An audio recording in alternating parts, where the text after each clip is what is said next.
नमस्कार। हाँ आज हम एक बहुत ही गहरे और प्राचीन संवाद पर बात करने वाले हैं। जी। ये संवाद जीवन, मृत्यु और हमारे कर्मों से जुड़े कुछ अहम सवाल उठाता है। हाँ, ये व्यास जी और कुछ मुनियों के बीच की बातचीत है, जहाँ ये सवाल पूछे गए कि भी मरने के बाद होता क्या है, साथ कौन जाता है। बिल्कुल। और अन्नदान जैसे कर्मों का क्या मतलब है, क्या महत्व है, तो हमारा लक्ष्य यही है कि इस संवाद से जो मुख्य बातें हैं वो समझी जाएं। सही। तो चलिए शुरू करते हैं। मुनियों का सवाल तो बड़ा सीधा था, हाँ। है ना, कि जब कोई मरता है, सगे संबंधी यहीं रह जाते हैं, शरीर यहीं छूट जाता है, तो परलोक में साथ कौन निभाता है। और यहीं पर सबसे महत्वपूर्ण बात सामने आती है। व्यास जी कहते हैं कि प्राणी अकेला ही जन्मता है, अकेला ही मरता है। अकेला। हाँ, पिता, माता, पुत्र, गुरु, दोस्त कोई साथ नहीं जाता। सिर्फ एक चीज, वो है व्यक्ति का अपना धर्म। धर्म यानी जो अच्छे कर्म किए। बिल्कुल बिल्कुल। सदाचार, पुण्य कर्म, वही जीव का साथ नहीं छोड़ता। इसीलिए धर्म ही असली साथी है, असली सहायक। अच्छा, तो जो स्थायी है वो हमारे कर्म है, हमारा धर्म।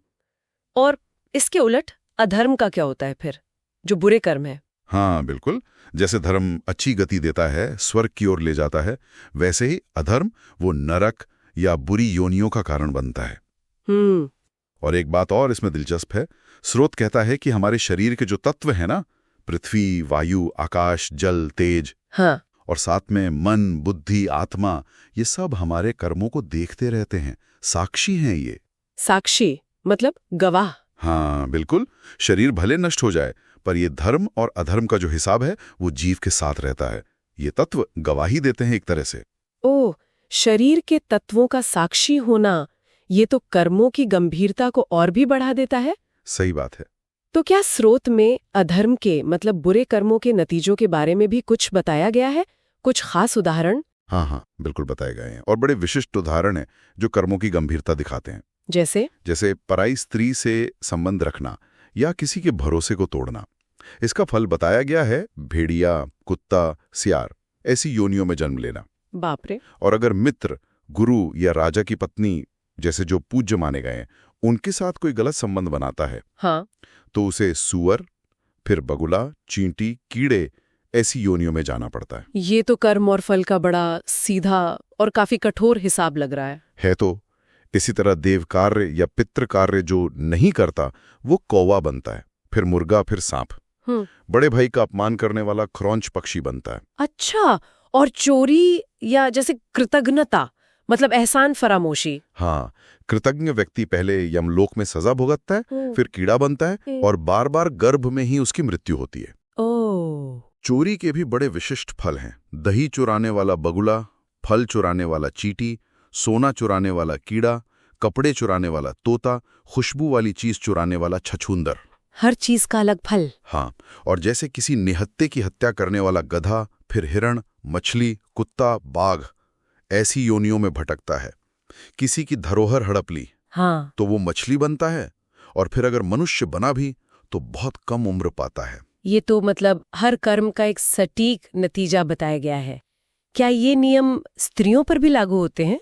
स्रोत के अनुसार हाँ, स्त्रियां भी अपने कर्मों का फल पाती हैं, और अक्सर वो उन्हीं पाप कर्म करने वाले पुरुषों की पत्नी बनती हैं जो खुद उन बुरी योनियों में भटक रहे होते हैं। ये सब सुनकर तो लगता है कि गलतियों की सजा से बचना मुश्किल है। क्या कोई रास्ता भी बताया है पाप से मुक्ति का, अधर्म के फल से बचने का? हाँ, उम्मीद है।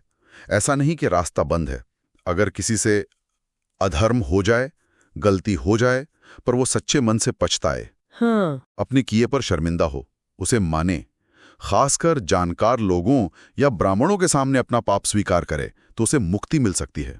अच्छा, पश्चाताप और स्वीकृति। हाँ, और इसके अलावा दान और ध्यान, ईश्वर का स्मरण, ये भी पापों का असर कम करते हैं। दान की बात आई तो अन्नदान पे बहुत जोर है इस संवाद में, है ना? बिल्कुल। सभी दानों में अन्नदान को सबसे श्रेष्ठ कहा गया है। क्यों? ऐसा क्यों? क्योंकि अन्न ही जीवन है ना? इसी से तो प्राण टिक पे हैं। अन्नदान से देवता, ऋषि, पितर, मनुष्य सब खुश होते हैं, और इसका पुण्य स्वर्ग दिलाता है। अच्छा, क्या इसके कुछ और भी ठोस फायदे बताए गए हैं, जैसे योनियों से बचने के लिए? हाँ हाँ, जैसे बताया गया है कि 10 ब्राह्मणों को भोजन कराने से पशु योनि में जन्म लेने से बचाव होता है। 10 ब्राह्मण? हाँ, और अगर कोई 10,000 लोगों को भोजन करा दे तो वो बड़े पापों से भी मुक्त हो सकता है। 10,000? हाँ, और सबसे जरूरी बात यह है कि अन्न ईमानदारी से कमाया हुआ होना चाहिए। सही। फिर चाहे दान करने वाला कोई भी हो, क्षत्रिय, वैश्य, शूद्र, अगर अन्न न्यायपूर्वक कमाया है तो दान पुण्यदायक ही होगा। तो कमाई का तरीका महत्वपूर्ण है। बहुत। अन्नदान से बल मिलता है, सुख मिलता है, समृद्धि आती है और अंत में परम गति मिलती है।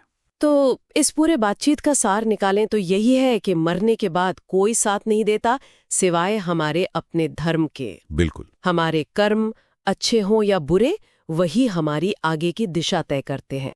और बुरे कर्मों के लिए तो स्रोत में बड़े विशिष्ट, लगभग सिंबॉलिक से उदाहरण दिए गए हैं। सही कहा। लेकिन रास्ता बंद नहीं है। पश्चाताप है, दान है, खासकर अन्नदान। ये हमें बुरे फलों से बचाकर अच्छी गति की ओर ले जा सकते हैं। बिल्कुल सही। और यहाँ एक विचार शायद श्रोताओं के लिए छोड़ा जा सकता है। हाँ। कि अगर कर्मों के फल इतने निश्चित और कहें तो इतने विशिष्ट हैं, जैसा ये संवाद बताता है, तो क्या हमारे जीवन में जो कुछ भी घट रहा है, हर सुख, हर दुख, वो कहीं ना कहीं हमारे ही पिछले कर्मों का नतीजा है? सोचने वाली बात है। हाँ, कि आज जो हम अनुभव कर रहे हैं वो किन पुराने, शायद भूले हुए कर्मों से जुड़ा हो सकता है।